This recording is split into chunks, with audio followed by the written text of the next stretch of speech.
Eu quero trazer também agora um pouco mais de economia, só que voltando para as previsões que indicam o crescimento do país. Lula afirmou hoje que o Fundo Monetário Internacional vai errar em suas previsões para a economia brasileira. Para o presidente, o país vai crescer acima das previsões do FMI. Vamos ver. Eu sou mais otimista. Eu estava em Hiroshima e nós fomos no jantar oferecido pelo primeiro-ministro japonês. E lá eu encontrei com a diretora-geral do FMI. Eu falei para ela, ó, você vai se surpreender com o Brasil. É bom vocês não ficarem citando o número do Brasil, porque vocês vão se surpreender. O Brasil vai crescer mais do que a previsão do FMI. Isso vai acontecer.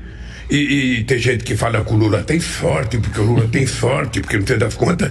Então, gente, se é por causa de sorte, me elejam sempre, porque esse país precisa de sorte.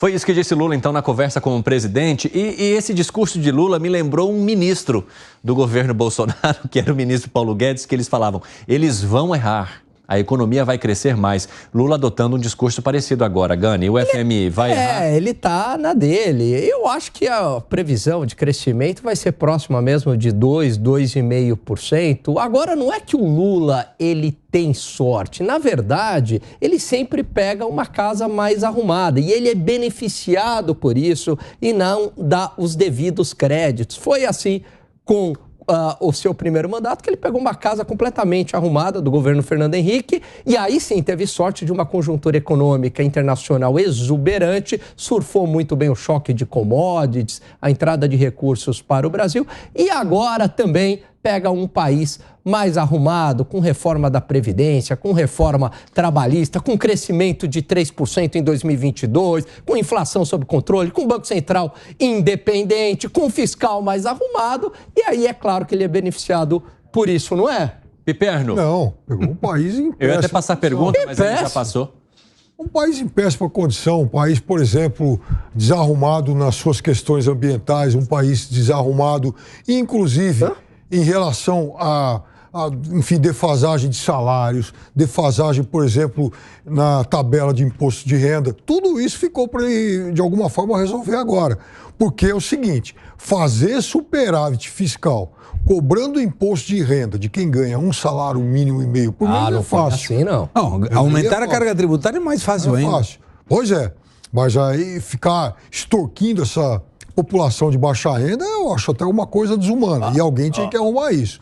Agora, veja, o FMI, não vamos esquecer, no começo do ano, fez uma previsão maravilhosa, espetacular. Inclusive, eu andei criticando aqui, porque isso acabou sendo reproduzido, né? Dizendo que a média, o crescimento médio mundial em 2023 seria de 2,9% e o Brasil ia crescer mais ou menos 1/3 disso. Segré, eu te pergunto, Lula pegou a casa arrumada e é muito mais fácil circular por uma casa que está faxinada, mas eu quero que você responda essa pergunta depois do intervalo, porque a gente precisa sair. Eu tinha esquecido e já estava conduzindo aqui, mas aí o meu editor-chefe, Demetrios Trindade, falou, o break, Demetrios, vou te obedecer e a gente vai pro break, já está de volta.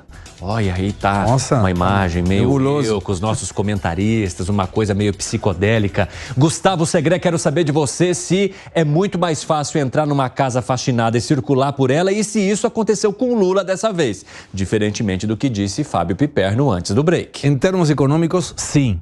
Para mim, sim. Tem muitas questões que não foram bem resolvidas. Relacionamento internacional, questão ambiental, a comunicação e o discurso. Mas em questões econômicas é inegável. De qualquer maneira, não pode ser tirado uma questão de, talvez, estratégia ou sorte ou aproveitamento dessa relação para o presidente Lula sempre estar aonde o vento está levando. E isso não deixa de ser uma característica positiva. Mas eu vou concordar com o presidente Lula em termos do FMI, porque lembro que em janeiro de 2022 as previsões do FMI eram de crescimento da economia brasileira 0,3%. E foi muito longe disso. Então o FMI está sempre conservadoramente tirando as previsões para baixo. E agora está distraído porque está negociando com a Argentina, que deve um monte de dinheiro e não paga. Deve ser por isso que está um pouco distraído. Agora eu quero trazer uma questão interessante para o desafio do governo quando a gente está falando de economia, porque se ele quiser zerar aquele rombo em 2024, como houve a expectativa, os especialistas dizem que ele precisaria levantar 100 bilhões bilhões de reais. 100 bilhões. Como é que se levanta essa grana, hein, Gani?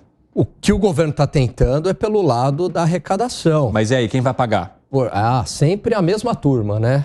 Nós aqui, a classe média, né? O pessoal mais pobre, porque tem imposto embutido também no preço das mercadorias, é a mesma turma que acaba pagando. Então o governo ele escolheu o lado da arrecadação e não do gasto público. E as agências de classificação de risco têm alertado, houve uma melhora do Brasil, até reconheceu um esforço fiscal, etc. Mas falou, olha, tomem cuidado com o fiscal. Tomem um cuidado com os gastos públicos. E os resultados fiscais até agora não são nada animadores. Segré. Você sabe que tem a previsão, segundo o arcabouço fiscal, para o ano que vem, de equilibrar as contas públicas. Isso quer dizer que a arrecadação deve ser igual que o gasto, ou o gasto estar justificado na arrecadação. O limite, aquela banda de ser mais e menos, é 0,25. Então, poderia ter, até mesmo na busca do equilíbrio fiscal, um déficit de 0,25 do PBI. A única questão aí é que a preocupação do governo não está em diminuir a despesa e sim aumentar a arrecadação. A dúvida é saber aonde que ele vai tentar arrumar esse dinheiro. Mas fica muito claro, e nós falamos isso há muito tempo, a possibilidade de que o equilíbrio fiscal chegue no ano que vem é bem limitada. Você vê como bem limitada, Fábio Piperno, esse equilíbrio fiscal no ano que vem? Veja, você sabe o que eu acho estranho nisso tudo? É que é a solenidade com que esse pessoal da banca enche a boca para falar o governo vai precisar arrumar 100 bilhões. Ora, meu amigo, deixa de tentar enganar. Todo mundo sabe disso. Uai, é só fazer conta. O PIB é de mais ou menos 10 trilhões. O governo está com um déficit projetado para esse ano de 1%, ou seja, de 100 bilhões. Para zerar esse déficit, é óbvio, isso é conta de padaria. Vai ter que arrumar esse dinheiro. Então, não é novidade. O próprio governo está admitindo isso.